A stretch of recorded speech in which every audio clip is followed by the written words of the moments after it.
is a maturing industry, semiconductors, telecom, software.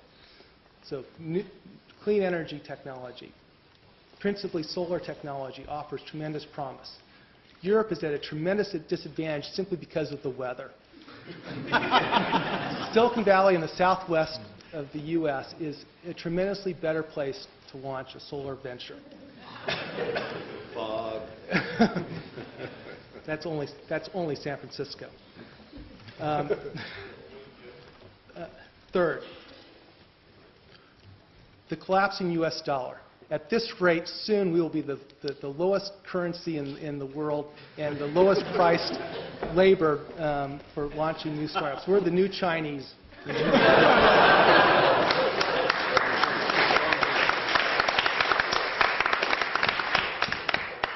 Four, work hours. I come to Europe, and I have been coming to Europe for about 15 years launching ventures. And it is so much preferable. And in fact, I see many European entrepreneurs challenged by where they spend their evenings after 6 p.m. I'd much rather be in a Cambridge pub or a cafe in Paris over a Silicon Valley, McDonald's. So it's just not competitive in terms of the environment that Europe provides their entrepreneurs. They're too challenged. And finally, I'll call it the naivete of budding entrepreneurs here in Europe, and particularly Cambridge. Why else would all of you be spending Thursday night listening to us?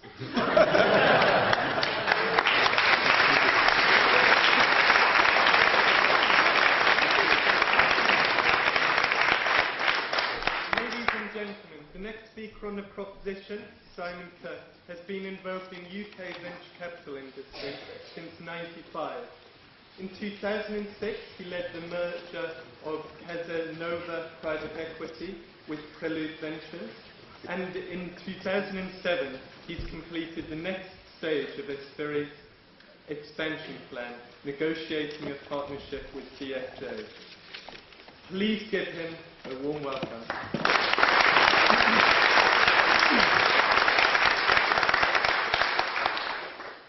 Good evening, everybody. Can I just first start by thanking our opponents for giving us a fantastic model, the model of entrepreneurial ambition and risk capital, which nobody here is going to deny they have perfected over the last several decades. But this debate is not about the past.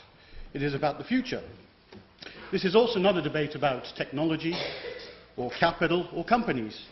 It is a debate about people. Technology does not invent itself. People and teams of people invent technology. Companies do not build themselves. People build companies. Money doesn't invest itself. People invest money. And companies are not sold. People decide to buy their shares or acquire companies.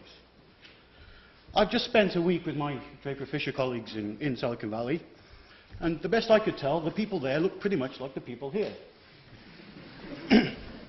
I did drink the water, and it tasted pretty much the same. I breathed in the air, and it felt pretty much the same. Did you drink the beer?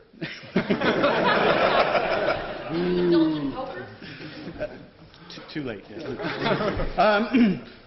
I didn't inhale the cigarette, so I can't comment on that. But what I mean by this is that they are no different than we are here. And I firmly believe that the Silicon Valley model of the past can be exported around the globe and is being done so. Let me explain how this process can happen. 10 years ago, working for 3i, I had a small investment in one of Herman's companies, Verata. Neil and Herman, myself, and Bandel were involved in this company. And Bandel came to Cambridge 10 years ago and said, "You're doing it all wrong. You're putting little bits of money into the company. What you need to do is put $30 million into the company and go for it." And so Neil, Herman, and I watched this process. And needless to say, about 2 or 3 years later, we had a company worth about $4 billion. Hi, Charles Cott is in the audience. Charles had something to do with it as well. Thank you, Simon. However, this being a highly complicated task, we obviously couldn't do it without Silicon Valley's culture. So, of course, Herman and I then went and put $10 million into CSR without any other American investors, I believe. And 7 years from the day we wrote that first check, I think that company was worth $3.9 billion.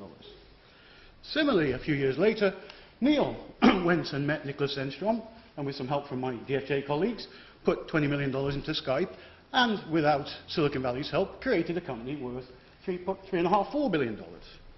So I think the cat truly is out of the bag. Now, it is true in the 90s, the Valley had many smart people, particularly the smart people with the money, and particularly the smart people who controlled NASDAQ and acquired the companies. And it also had a lot of customers, so they had smart people able to build companies quickly. But they never had a monopoly over technology. A study by Duke University that came out earlier this year showed that 39% of California startups are founded by immigrants. And of those immigrants, 20% are Indian, 15% European, and 10% Chinese.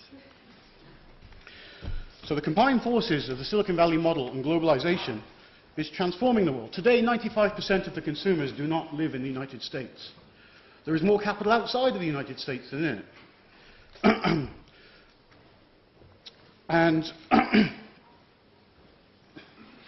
And only 10% of US citizens have a passport, so they haven't quite figured out what's going on in the rest of the world. But what about Europe's teams? Where are these smart people now? If they're in California, surely we have to go there. No, we have smart technology in Europe. 2 out of the 3 top universities, or 25% of the top 200, are in Europe. And I think Oxford and Cambridge are number 2 and 3 universities in the world. We have 50% more PhDs in Europe. And Google runs a coding competition every year, of which last 2 years, over half of the finalists have been from former Soviet countries now part of the EU. And the winner for the last 2 years is a Russian. I guess we can extend Europe a little bit that way. And so the next Sergey Brin, who is 7 years old today, is not going to have to emigrate to the States with his family and find himself in California. He's probably in London with all the other Russians.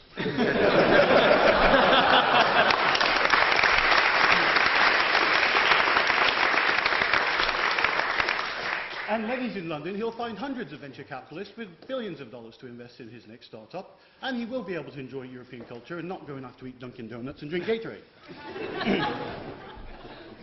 Of course, we've heard about Silicon Valley not being relevant today, but I do believe silicon is an important part of the world still, despite the visions of plastic. Does anybody here have an iPhone in their pocket? 1 or 2. Well, I don't recommend this, but if you were to open the back of that iPhone, what you will find is no US silicon technology. There are Infineon chips, there are CSR chips, there are Wolfson chips, there are many, many ARM processors. 3. Not a lot of Silicon Valley technology in the icon of Silicon Valley. Management teams. We've heard that we have serial entrepreneurs. We've had over $100 million exits in Europe in the last few years. So that must be 100 new serial entrepreneurs. Every company I've heard of in the States, the guy who's running it has done it before, so they have no new serial entrepreneurs.